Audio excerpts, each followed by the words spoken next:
طيب لو هنتكلم على الصدمات، لمّا بنتصدم في شخص بنثق فيه، بتكون وقتها شخص هَشّ، ضعيف، مش حاسس بقيمة نَفْسك، مش واثق في نَفْسك، حاسس بإحباط، كمان حاسس إن عندك شعور بالرفض يعني من اللي حواليك.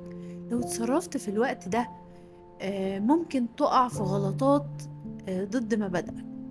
خُد وقتك، افهم مشاعرك كويس، وفي الوقت ده ما تاخدش أي خطوات في حياتك. يوم ما تقرر تقوم تقف من الأول، حُط لنفسك تحديات في حياتك، وده ليه؟ عشان تثبت لنفسك بس إنك تقدر، مش عشان تثبت لأي حد. ليه نقابل الصدمات بغلطات لمّا ممكن نقابلها بتحديات؟ ده من وجهة نظري. أنت وجهة نظرك إيه؟